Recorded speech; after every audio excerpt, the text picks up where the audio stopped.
Merci monsieur le député Jean-François Mpaille, et à votre équipe aussi très efficace. La preuve c'est qu'on est ici et très bien accueillis. Je vais dire que j'avais été impressionné de vous entendre en septembre dernier quand, grâce à Valérie Depatte et l'association PMA Anonyme, on avait organisé un premier débat tout à fait important sur l'accès aux origines. Et j'ai vu que vous étiez un député très compétent et très investi dans les domaines de la bioéthique, et pas uniquement pour des questions scientifiques, mais parce que vous y avez vu des enjeux politiques, des enjeux de démocratie. C'est aussi ce qu'Alain Touraine déploie depuis des mois et des mois, mais qu'il avait fait d'ailleurs avant même d'être, j'allais dire, au Parlement avec ses responsabilités comme grand monsieur. Et donc, merci de créer les conditions de cet accueil et de cette réflexion qui, pour nous, a un cadre symbolique important, puisqu'on est à l'Assemblée nationale. Dire parler droits de l'homme, parler bioéthique à l'Assemblée nationale, c'est pas la même chose que si on faisait dans un hôpital. C'est un lieu qui doit nous inspirer, nous élever, surtout dans le contexte actuel. Je dois vous dire, monsieur le député, hier on a vécu un grand moment, l'espace éthique. On était hier soir à la mi-pain et on était avec les maraudeurs. Et la thématique que l'on a évoquée pendant 3 heures, avec les gens qui sont dans la rue, mais également les citoyens qui au quotidien les accompagnent tard dans la nuit, et pas uniquement le SAMU social, mais vous voyez toutes ces forces de la démocratie qui se déploient et qui donnent peut-être une image plus valorisante de notre démocratie que celle que l'on voit aujourd'hui se déployer, notamment sur les carrefours.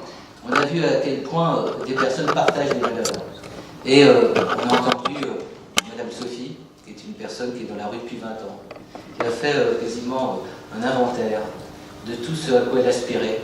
Et le mot fondamental pour elle, c'était la reconnaissance. Elle a dit, nous ne sommes pas des incapables, nous avons à apporter à la société. Et depuis des mois et des mois, on est un peu les porte-parole à l'espace éthique de ces personnes, souvent les invisibles. Alors on en a vu certains plus visibles ces dernières semaines, mais qui ont à nous dire sur ce qu'est faire une société et ce que c'est défendre des valeurs.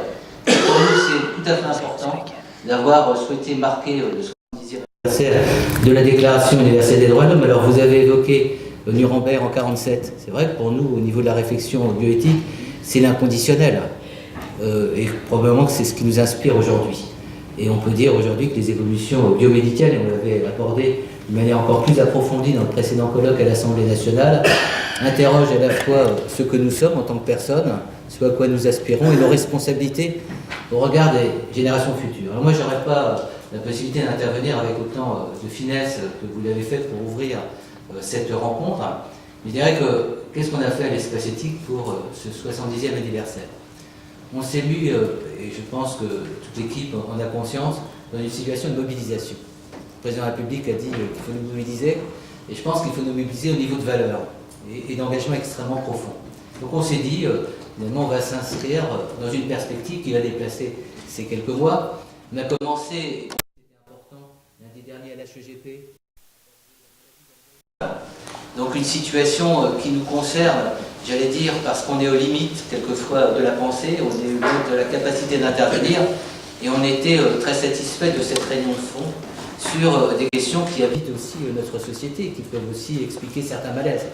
Quelles sont les réponses aujourd'hui que les personnes malades, à travers le milieu associatif, que leurs proches, que des professionnels, aussi bien du sanitaire et des médico-social, apportent?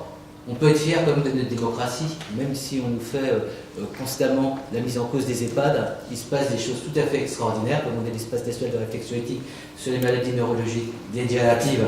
On a développé un travail très investi dans le domaine des EHPAD. C'est pour ça que vous verrez à la sortie un de nos axes au niveau de la mobilisation sur le 70e anniversaire de la Déclaration universelle des droits de l'homme.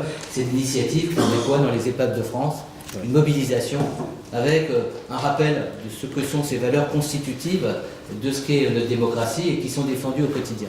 Alors je ne vais pas vous faire l'inventaire, vous regarderez de ce qu'on va faire. On a d'autres rendez-vous. Un rendez-vous après-demain au Conseil régional d'Île-de-France, ça va être la thématique des solidarités.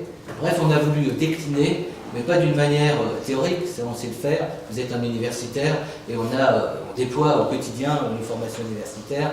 Ça, c'est une chose importante que de savoir de quoi on parle, par rapport à quelle référence et par rapport à quelle valeur. Mais ce qui est aujourd'hui important, c'est l'engagement.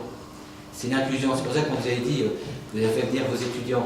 Je trouve que c'est très bien que vos étudiants soient là, parce que c'est les citoyens d'aujourd'hui et ceux qui seront en charge demain aussi des responsabilités au niveau de nos valeurs. Alors je terminerai encore une fois pour vous remercier et pour dire qu'on doit être tous aujourd'hui, à mon avis, les vecteurs d'une parole de sens. Ce qui m'a beaucoup frappé ces dernières semaines, c'est qu'il y avait, j'allais dire, un inventaire de revendications.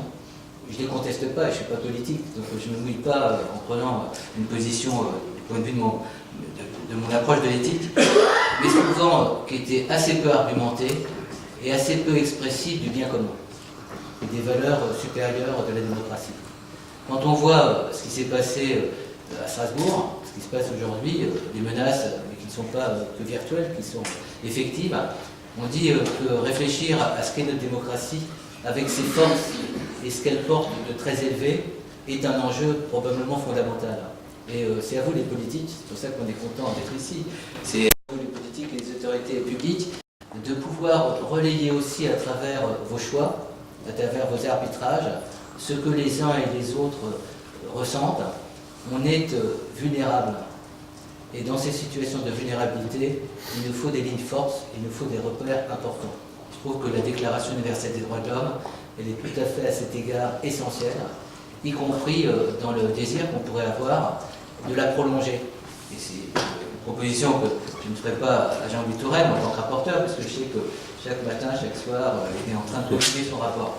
Mais on est attentif qu'on nous rappelle dans cette loi de bioéthique quels sont nos principes, dans un contexte où on ne voit plus de lisibilité sur les limites, sur le possible, éventuellement sur l'interdit et la transgression. Et je pense qu'une société, ça a bien dit par l'épiscopat quand ils ont travaillé sur l'assistance médicale à la procréation, il faut être heureux des espérances que la science nous apporte, des transformations, mais à un moment donné, s'interroger tout simplement, quand on parle de Déclaration universelle des droits de l'homme ou de l'humain, qu'en est-il de l'humain aujourd'hui? Merci de votre attention.